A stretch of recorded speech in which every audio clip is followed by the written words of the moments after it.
Hi and good evening, everyone. For those of you who don't know me already, my name's Rohini Bajekal, and I'm a nutritionist and communications lead at Plant-Based Health Professionals UK.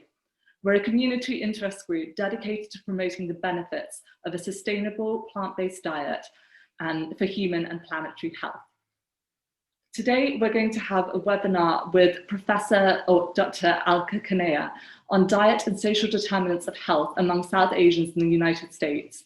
I've been really looking forward to this webinar as it's a topic close to my heart, and I think there's going to be lots of learnings for those of us based in the UK or wherever you're joining us from today. We're grateful to be supported by ProVeg International, fitness.com, and these webinars are CPD accredited from the British Society of Lifestyle Medicine.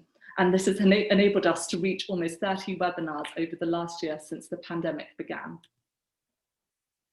Today is just going to be the start of many more webinars tackling the issues of pre-diabetes, type 2 diabetes, and more. And we'll be joined by legendary dietitian Brenda Davis, who needs no introduction, in a couple of weeks to discuss plant-based diets and the prevention, treatment, and remission of type 2 diabetes. So do sign up for that via our website.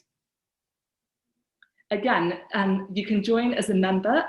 Membership of Plant-Based Health Professionals UK is open to everyone, and visit pbhp.uk to subscribe to our free weekly newsletter.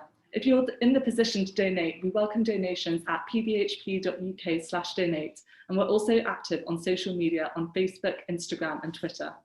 But now I'd like to welcome Dr. Alka Kanaya, who's the Professor of Medicine, Epidemiology, and Biostatistics at the University of California. She's focused her research program on type 2 diabetes and cardiovascular disease epidemiology and prevention, specifically understanding Asian American health disparities over the past 2 decades. And she's the principal investigator of the MASALA study, which we'll be discussing today. And if you've got any questions during the session, just use the Q&A function at the bottom of the screen, and we'll come to that in the live Q&A in about 35 minutes. Thank you. Thank you, Rohini. It's great to be here. I'm gonna, hopefully, let's see. Sorry, let me share my slides. Hope you can see that well. Okay, well, it's wonderful to be here and to speak with you. Rohini asked me to focus the talk today on what we've been studying and learning from the MASALA study based primarily looking at the diet and the social determinants of health.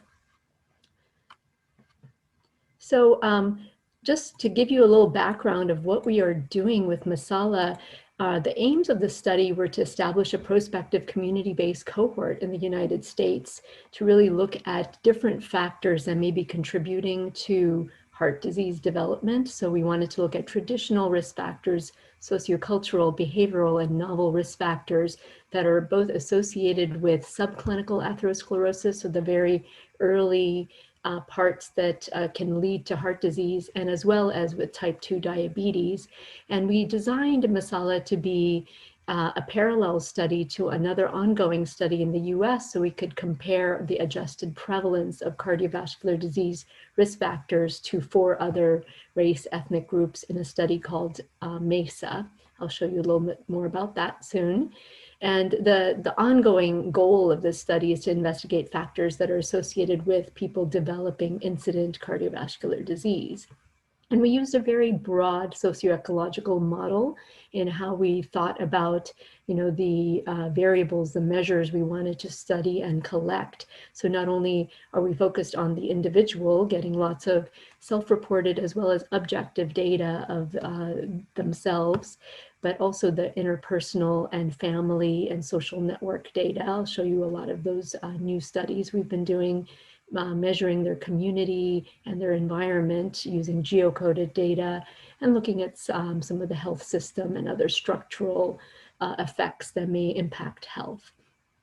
This is a newer framework that we've been using in our more recent study that's been tailored down to the variables we've collected to really look at the multi-level drivers of health among South Asian immigrants. And I think this would apply to immigrants anywhere in the South Asian diaspora, but we're looking at sociocultural context, reasons people immigrated here and their cultural background, their socioeconomic position, of course, neighborhood context, as well as many interpersonal and individual level factors like acculturation. We've spent a lot of time thinking about this, and I'll show you how we've conceptualized acculturation, interpersonal factors, resilience factors, and then lots of different various health outcomes. And today I will only be focusing on diabetes as one of the main health outcomes for today's talk. So the way we designed MASALA was we randomly selected South Asians who were between age 40 to 84 years, up to 900 people who had no existing cardiovascular disease, because we're looking at antecedents of cardiovascular disease. And we have two sites for the study. One is at my university in San Francisco, and the other is at Northwestern University, which is in Chicago. And we did a pilot study that really set the stage for the new larger exam, which we started in 2010. And we completed a second exam, bringing everyone back for remeasurements in 2018. And we partnered with the multi-ethnic study of atherosclerosis, which is a long-term longitudinal study in the US, which includes adults from 4 different race ethnic groups. Their ages are slightly higher. We chose to go to age 40 in MASALA because we recognize that South Asians develop heart disease and diabetes much earlier than other groups.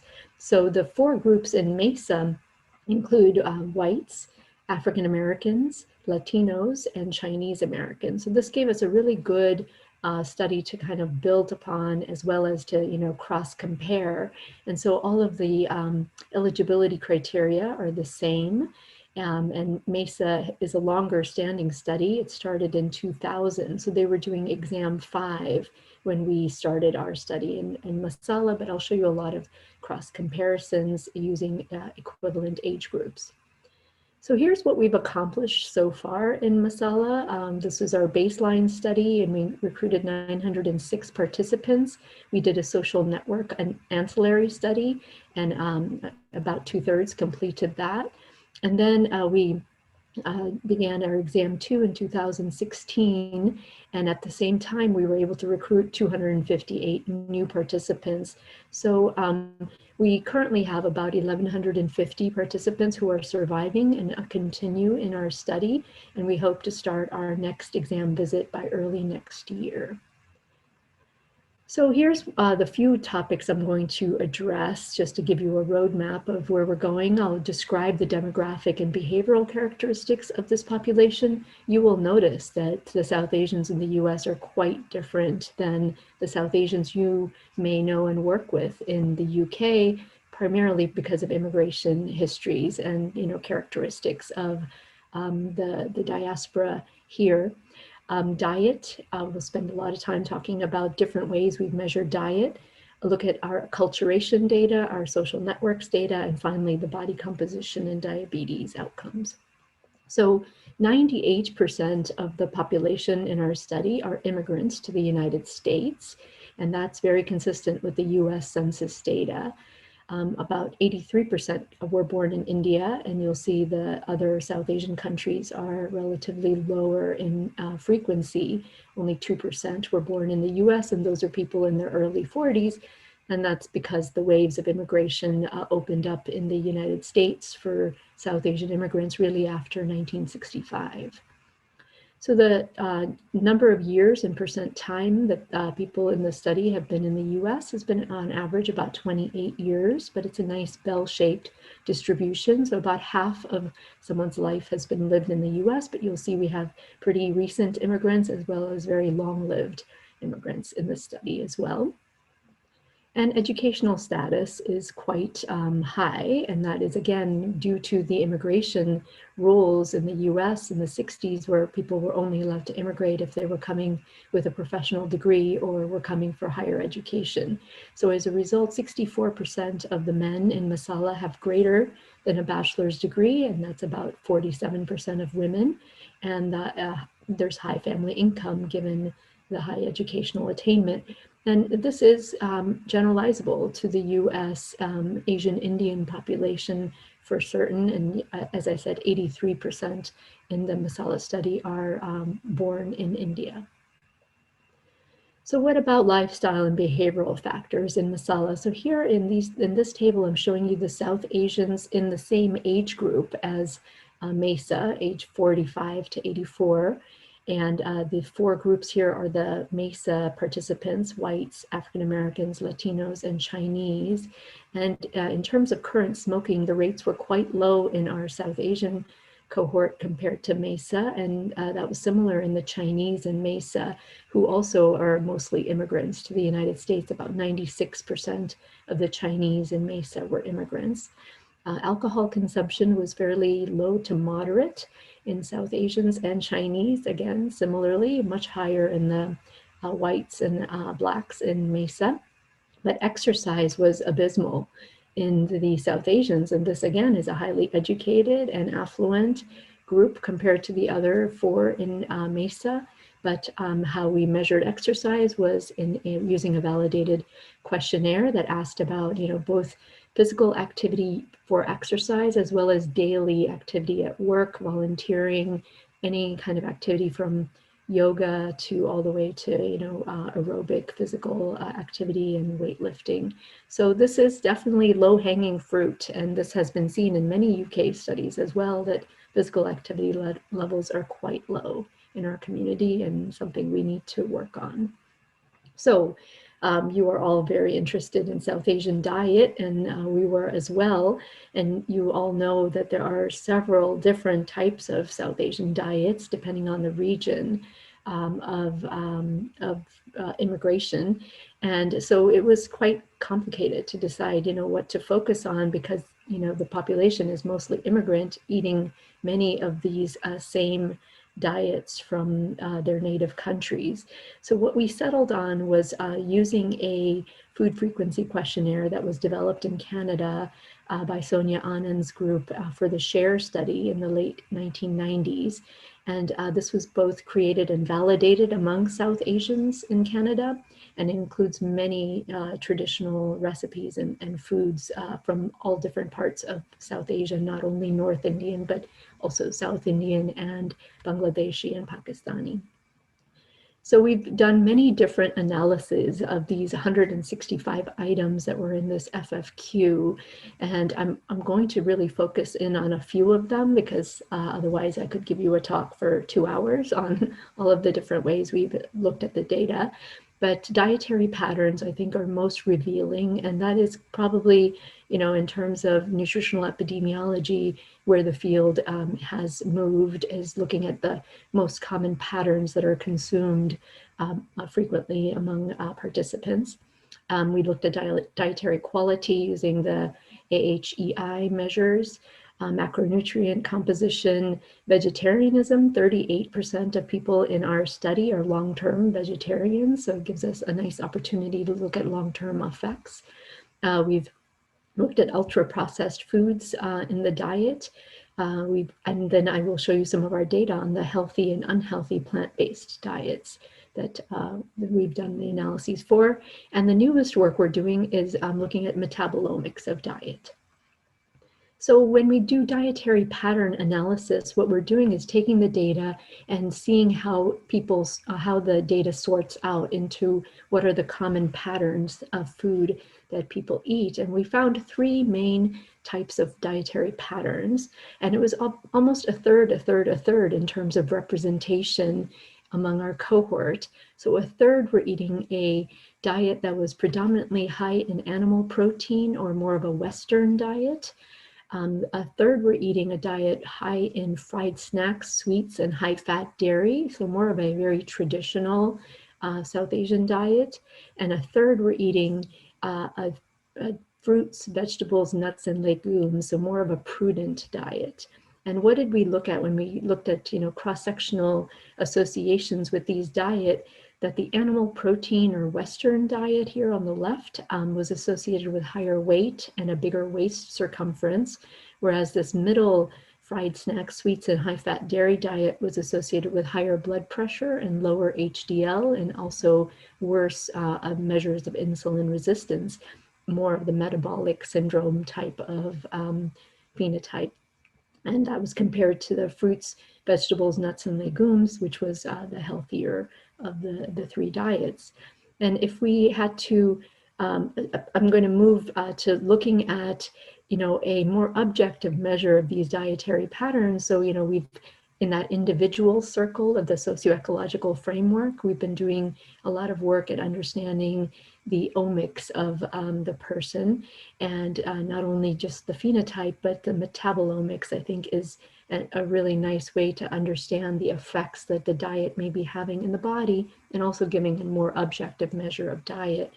And what we've learned, if we look at those three dietary patterns, is that they actually are associated with more of a way of fingerprinting the metabolites in the bloodstream. And then we found that the people consuming the animal protein diet had high levels of acylcarnitines, 10 amino acids, and a few lipids, and high long chain fatty acids. So of course, coming from the animal fats and proteins that they were consuming, the participants who were consuming that fried snacks, sweets, and high fat dairy pattern, we found strong associations with many lipids and low abundance of polyunsaturated fats. People consuming the fruits, vegetables, nuts, and legumes pattern had some high patterns of metabolites, proline and betaine being the two, which are found in several vegetables. So let me show you that plant-based diet analysis that we've recently completed. And Shilpa Bupitharaju is our partner, our collaborator at the Harvard School of Public Health, who did this analysis, and it's currently under review at a paper, but she showed the data at the American Heart Association meeting, where she was able to take our food frequency questionnaire and categorize plant-based foods as healthy or less healthy. So you can see the whole grains, fruits, vegetables, herbs, spices, tea and coffee, nuts and legumes are in the healthy column, whereas the refined grains and fruit juices and potatoes and deep fried snacks, these are in the less healthy column. And coconut, sweet desserts, and sugar sweetened beverages are in the less healthy column. And what she found in this analysis, and I'm going to walk you through this, is in black is the overall plant-based diet, which doesn't categorize healthy or unhealthy. It's just the whole look at plant-based diet. And then the green shows you the healthy plant-based diet, and the red is the unhealthy components of the plant-based diet. And when we look at this carefully, in the middle box here, you can see there was no real association with either the plant-based diet or either the healthy or unhealthy with measures of high blood pressure, metabolic syndrome, or obesity. There was a slight decreased risk of obesity with those eating the healthy plant-based diet, and also overweight. But there was no big signal here. But when she looked at other measures that we've included, like fatty liver based on the CT scan data, here's when we start to see the curves really change, with the healthy plant-based diet having lower odds of having a fatty liver, whereas the unhealthy plant-based diet had somewhat higher odds. That was not significant, but definitely trending in that pattern.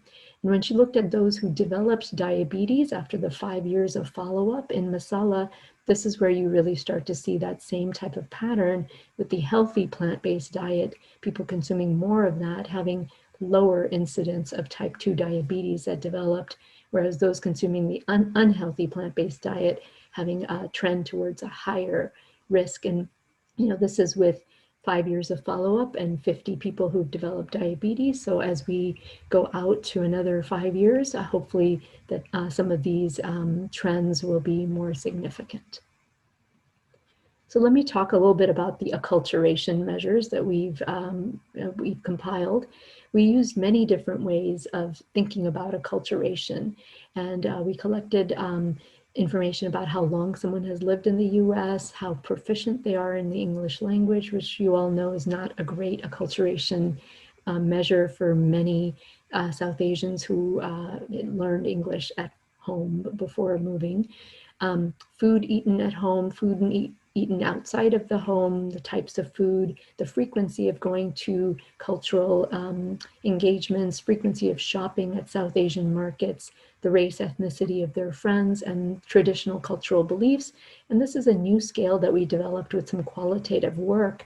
And I want to focus on this because I think it's multidimensional and it has been quite elucidating for our study. And the question is worded like this: in the future, how much do you wish these traditions would be practiced in America?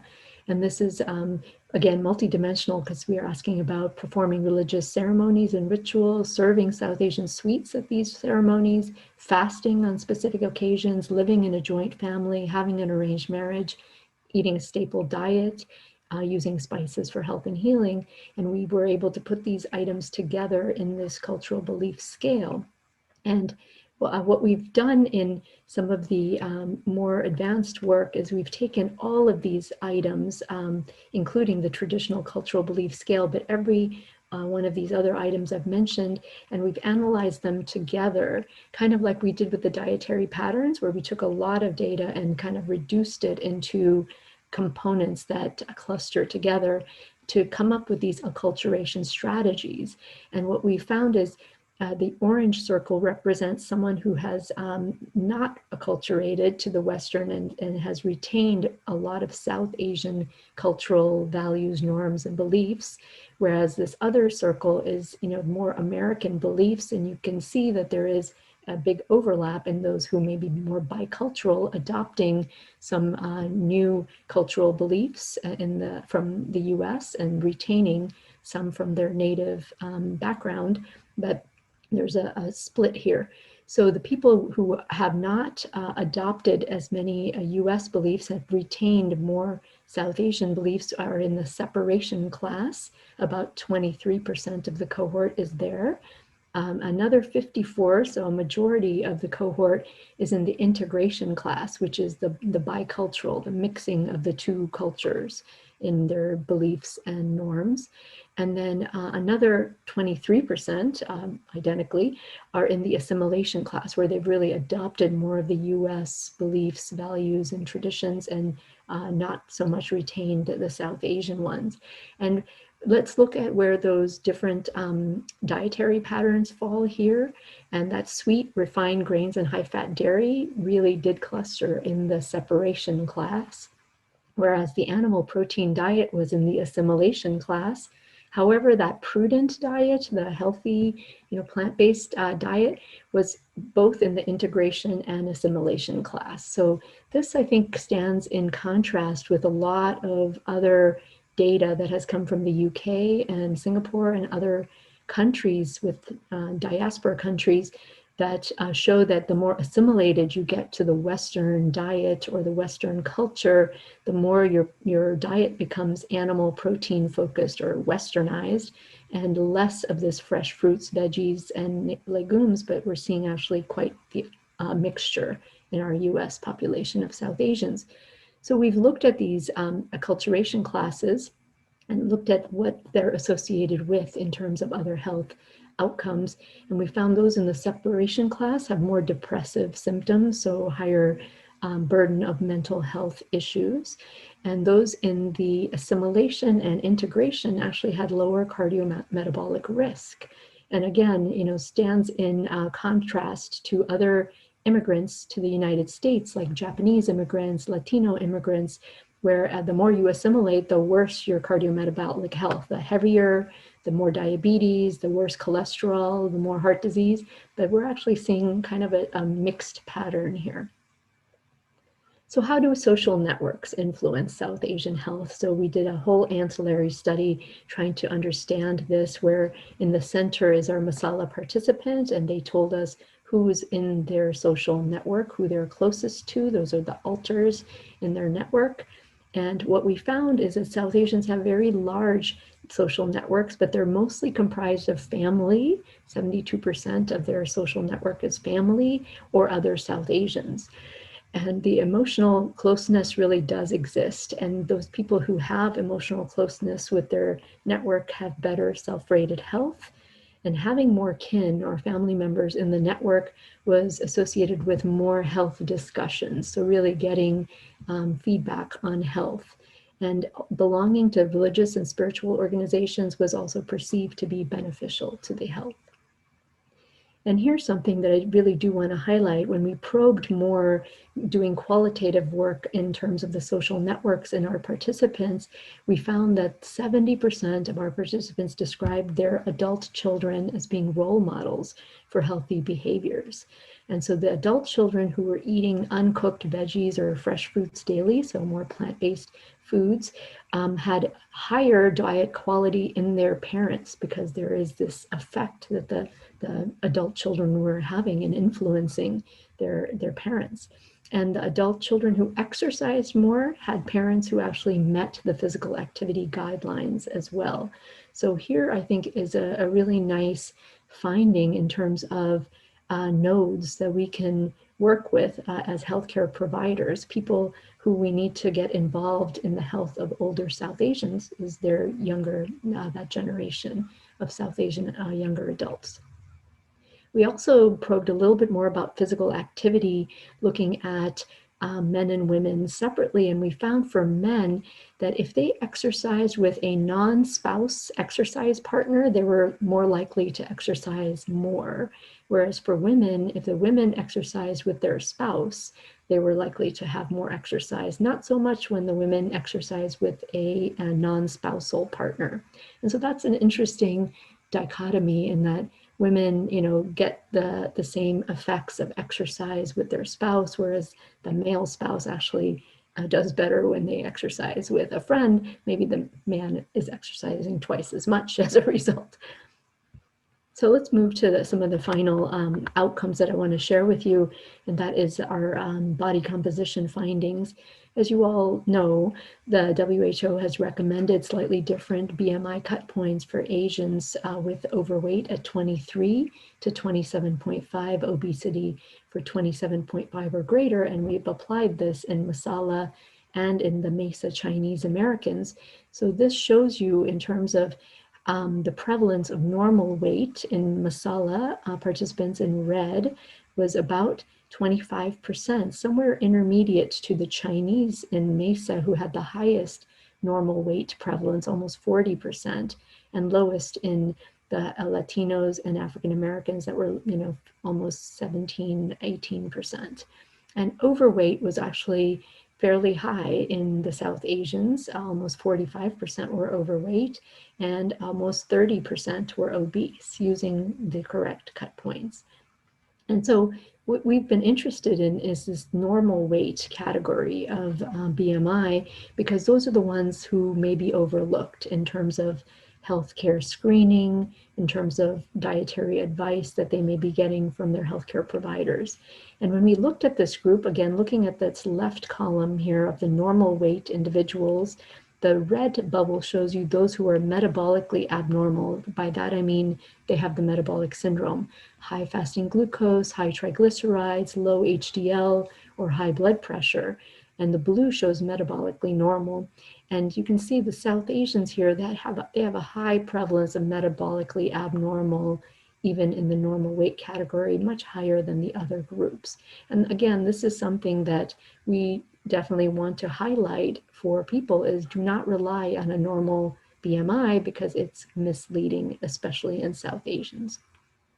So we've looked at this to say, well, what BMI is something that we can be a little bit more reassured about for South Asians, that they won't have many risk factors for metabolic syndrome.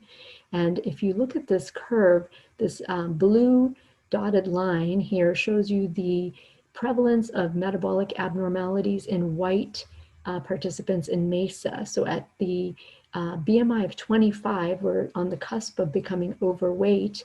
The prevalence of metabolic abnormalities was about 30% then. But if you do the same type of trajectory analysis for South Asians, the same BMI with 30% abnormalities was at 19.6.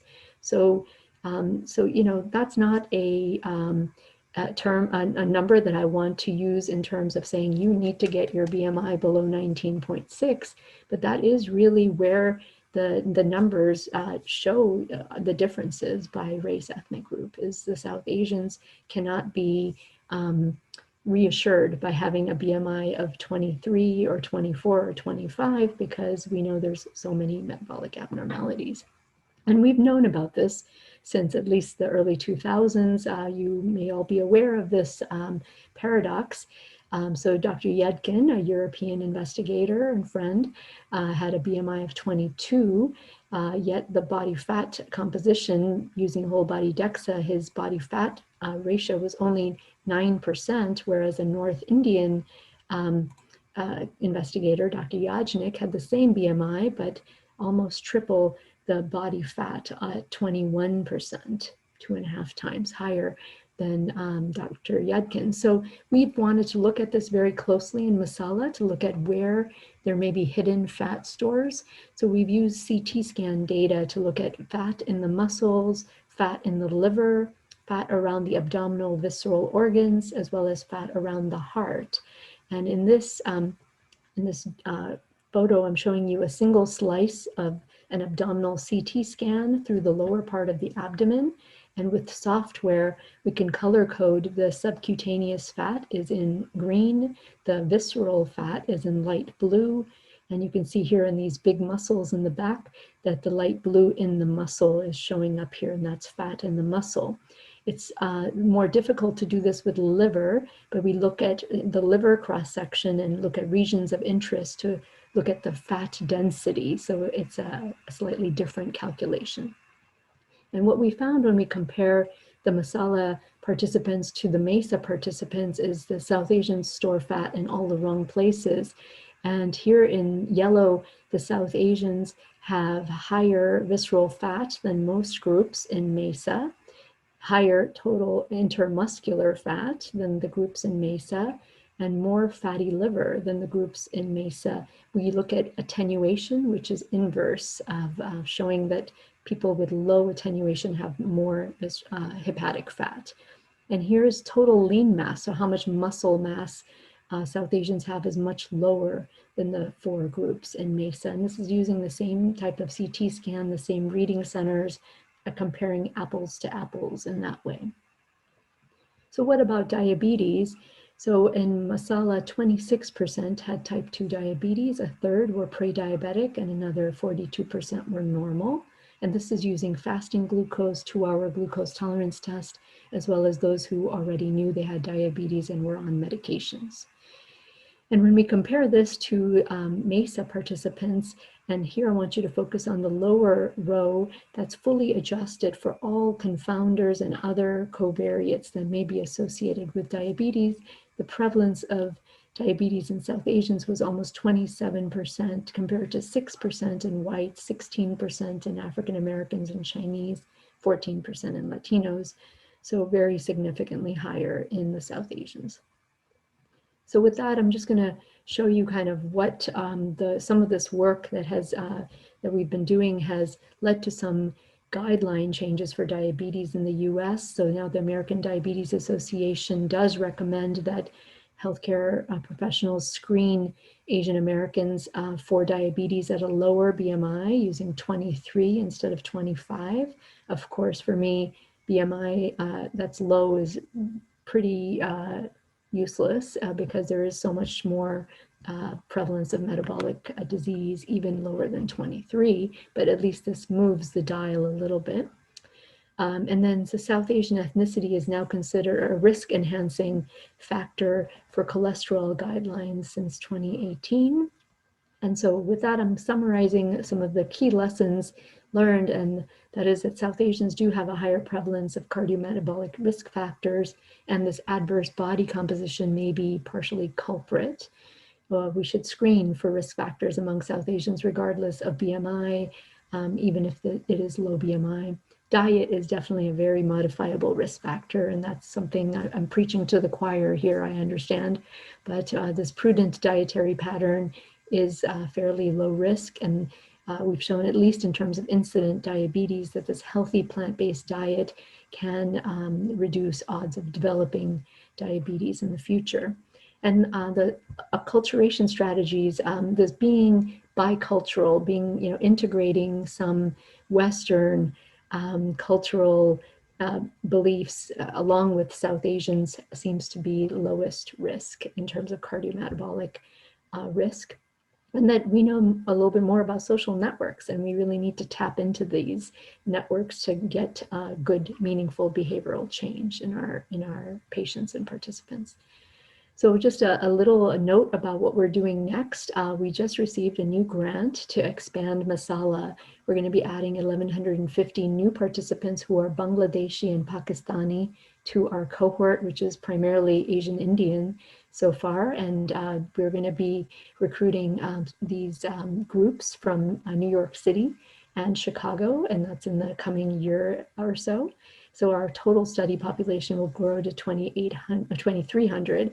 And really the goals are to look at these subgroups separately. And I think that's something that, we've learned from the UK, that you cannot aggregate all South Asians together because there are very different risk factors, very different socio-cultural factors that will impact health risk. And so please check out our website. We update it all the time, and we have a health tips page, which actually has some really nice nutritional tips geared towards South Asians. And there's lots of good information about plant-based diet recipes, keto recipes for South Asians, as well as carb counting tools relevant to South Asians.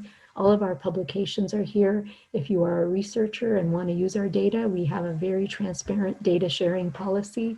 Happy to collaborate with anybody. And with that, I will stop and thank you. And you have many ways to connect with us. And I'm going to stop sharing my slides so we have time to talk. That was wonderful. Thank you so much. The questions are already flying in. So I just want to start really by asking you, Dr. Kanaya, what inspired you to start this study and what inspired you to begin this work that you're doing? Yeah, well, being South Asian myself and knowing how prevalent these diseases are in my own family, having 4 grandparents who had diabetes and many consequences of diabetes, I think it was kind of a calling in that way, and we all have those experiences working with patients from South Asian countries. There was nothing going on in this realm in the United States, and all the literature we had really came from the UK or Singapore, and so there was a big gap, and I really wanted to look at this and make some relevant contributions to help the community. Wonderful.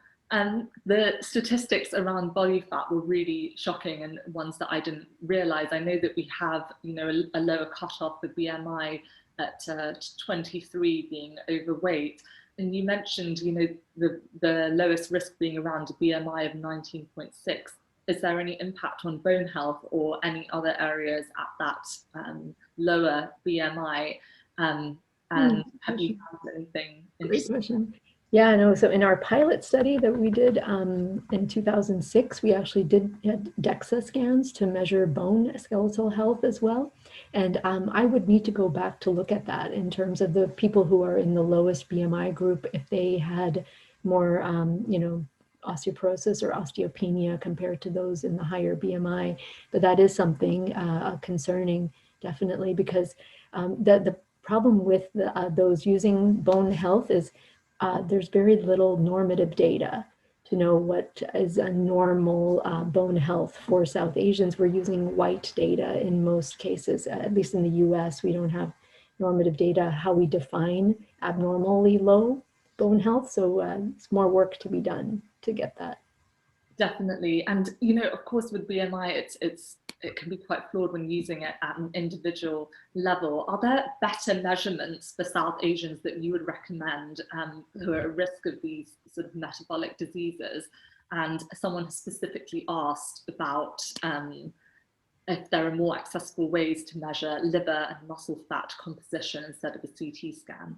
No, that's exactly where we're going with our work, is we want to come up with a clinically useful tool, because you're not going to do CT scans, you're not going to do whole body DEXAs to look at body composition in clinical, patients. It's not, useful or practical or affordable. And so, I mean, there are no great surrogate measures. Right now, people use waist circumference, but it's a very tough measurement and it's hard to do accurately in the clinical setting. We've tried to do this in clinical settings, and it's really almost impossible to do correctly, and it can be done in more controlled research settings. So right now, we don't have great markers. We are trying to come up with simple clinical useful tools, whether it be laboratory biomarkers or some measures of weight and height that we could use together to come up with a better way to know that this person has a lot of fatty liver. The fatty liver indices that exist are fairly applicable to South Asians, but will need a little bit of tweaking. So I'm hoping in the next year or two, we'll be able to add more information in this realm.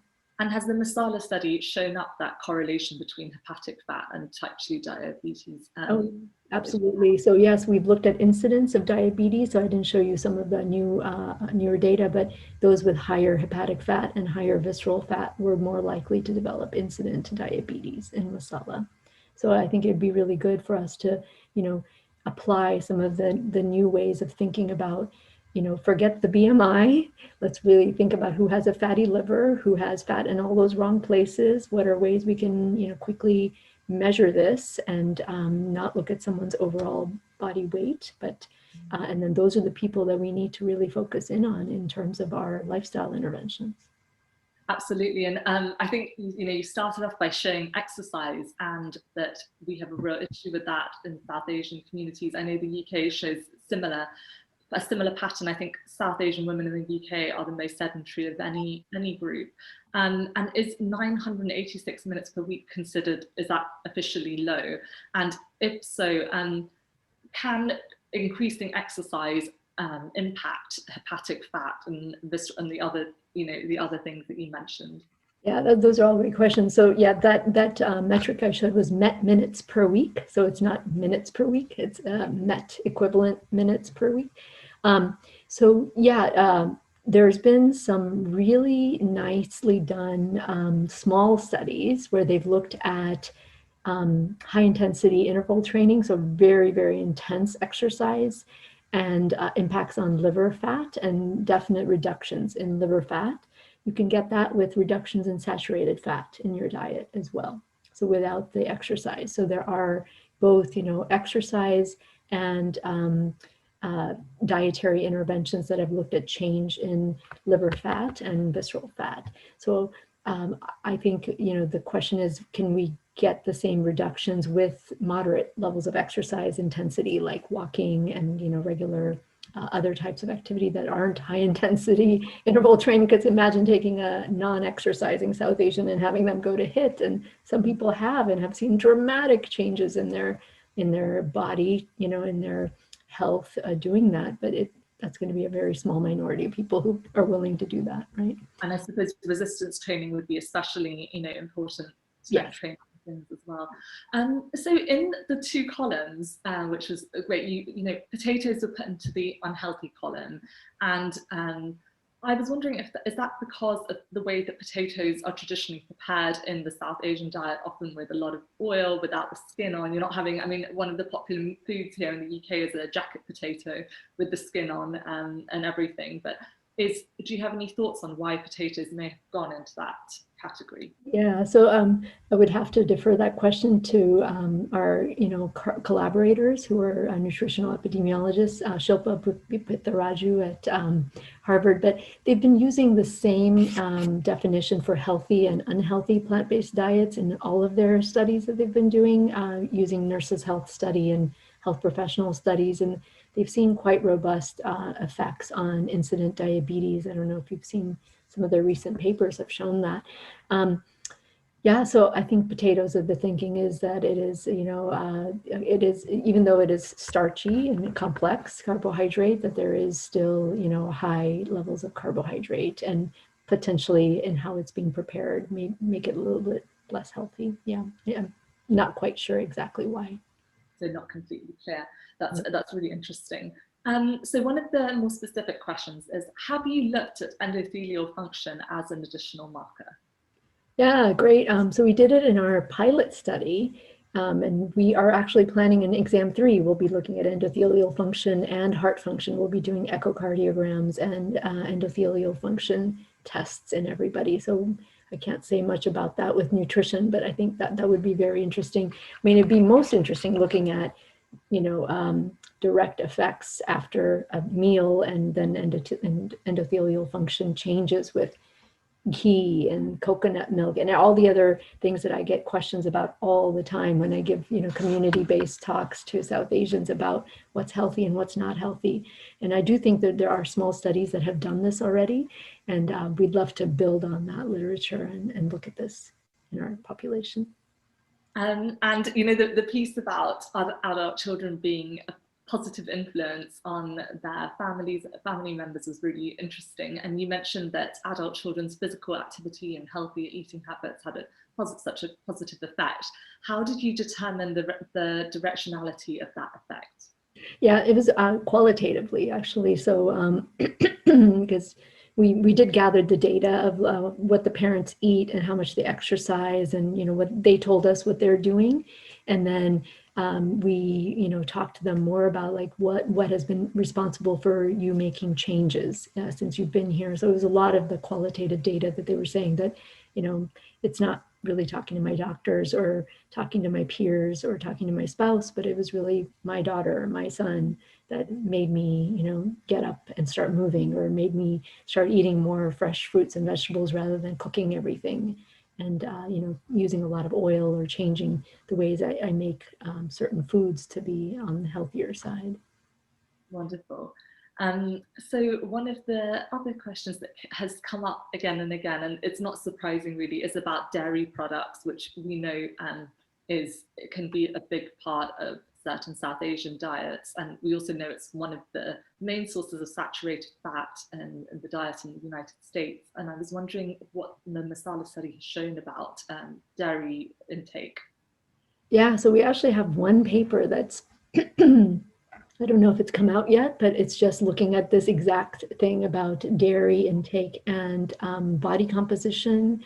And I believe we did find no really strong associations with more fat in and around the abdomen or liver with higher proportions of dairy intake. We actually found higher lean mass with people eating more dairy, because I think especially because 40%, almost 40% of our South Asians are lifelong vegetarians, but by saying they're vegetarian, they're still eating dairy products. They're not vegan, and those people are getting their main forms of protein through dairy more than through the vegetables and the other plant-based foods they're eating, and so it could be that's why there was slightly more muscle mass in those consuming more dairy products. Yeah. Sure.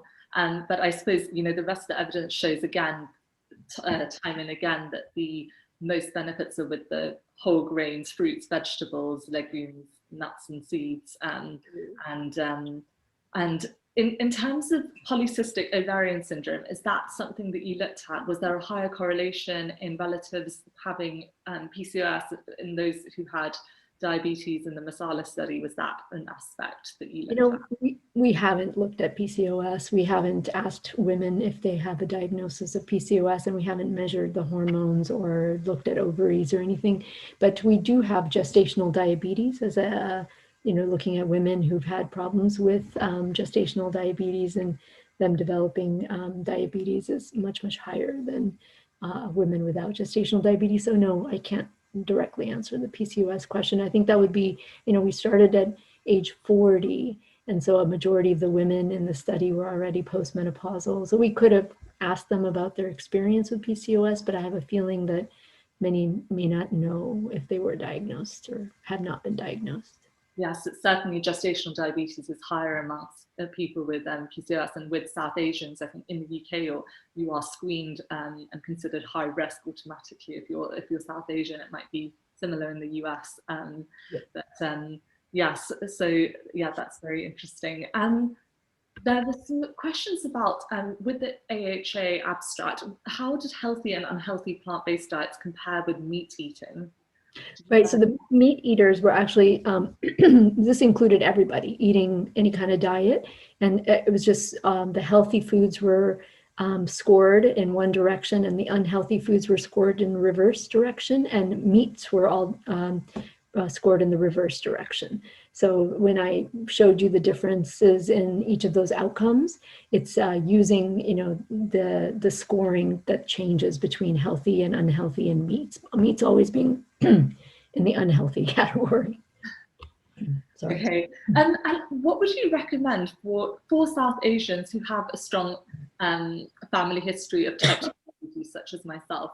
What would you recommend to people, South Asians in their 20s and 30s, or even earlier, to prevent lifestyle diseases? Yeah, no, I think, we've certainly learned so much from studies that have followed young adults or even children into adulthood that, we have to start very young, that making changes in lifestyle in your 60s and 70s won't have that much effect. It's really about starting when you're a teenager or a young adult to make these healthy lifestyle changes, because it's hard to go backwards often when you have an event, when you have, plaques in the arteries or fat. You can definitely decrease, fat in these wrong places, but sometimes the fat already sets up a cycle of harm in the arteries that may not be as easy to reverse. So, it's better to never become obese or overweight in the wrong places than to, go backwards in time. So yes, starting early, knowing your risk factors based on your family history, like that's a wake-up call, is if you see that people in the family have diabetes and heart disease at early ages, know that you're at risk. You don't need a fancy genetic test to tell you that. You're at high risk. Just look around you and start doing things that that science, that public health tells you that is in your best interest. And I think that that's when we're seeing the two types of acculturation in the United States. It could be that because we have this highly educated and more affluent population represented in MASALA, that this integration strategy that I showed you with being bicultural has health advantages, because people are using these public health messages of increasing physical activity, eating more of a prudent diet, and that's what's bringing in, the health benefits already. Yes, absolutely. I know the statistics for people who are listening from the UK. I know the statistics that are similar here. South Asians are 6 times more likely to suffer with type 2 diabetes than the white European population here. And sometimes we can get lulled into that false sense of security, as you mentioned, with BMI being used, constantly to say, oh, you're fine, you're absolutely fine. You've shown us that the data does not reflect that. Yeah, I think that BMI is something that I would really advocate against, is don't get caught up. If your BMI is high, that is useful information in terms of weight loss metrics. But if your BMI is low, it's not anything to be excited about. Wonderful. Someone has said, what a great acronym MASALA is. So how did you come up with that? Because it's very catchy, I had to say. Yeah, no, I've had a lot of people ask that question. It actually came to me early in the morning. I get some of my best thinking and ideas when I'm getting ready in the morning, when I'm in the shower. And so I was like, well, what's a good way to, you know, because you need an acronym that people identify with to be in the study, to want to be in the study. And so, yeah, so I came up with the acronym before I came up with the actual name. So we're I love that. So, you know, obviously we're a plant-based health professionals group, but that's our name, plant-based health professionals. And we would recommend, if people did want to have, you know, dairy alternatives, we would recommend soya as, you know, it's nutritionally equivalent to cow's milk. And I was wondering if you advocate for that and your thoughts on that. I think, you know, not for the study. I mean, again, it's an observational study, so we're not making interventions in people. We're telling people, you know, their health results when we get them, but we don't tell them to change. But we give a lot of talks like this all around the community, so people are hearing, you know, the healthier messages always. No, I think soy milk, I think there's so much good evidence that any of the nut-based milks can also be quite helpful. So there's a big movement to, you know, promote cashew milk, almond milk, combinations of these milks, oat milk, you know, so many different types. And I mean, now when I go to the market, it's very confusing because there's thousands of different types of milk to choose from, and I don't know which one. There's definitely something for everyone, but it's great to see more options and things. I think particularly with things like yogurt, and you know, that is such a big part of the South Asian diet. Having, you know, tasty soy yogurt and things like that is such a good replacement. Or using things, instead of using paneer and sort of palak paneer, you could use tofu or something that is lower in saturated fat and things which we know has benefits. So there are some specific medical questions. I'm not the doctor, but I will give them a go. So is high lipoprotein more prevalent in your sample of South Asians as it's correlated to coronary heart disease? Yeah, so we've measured Lp(a) in everybody in our study and compared it to the MESA cohort. So the highest levels of Lp(a) are in African Americans in MESA. Their median level was 35, and MASALA, the median was 17. And then the other three groups in MESA had lower levels than MASALA. So South Asians do have high Lp(a). They're not as high as African Americans, who have the highest, double as much as South Asians.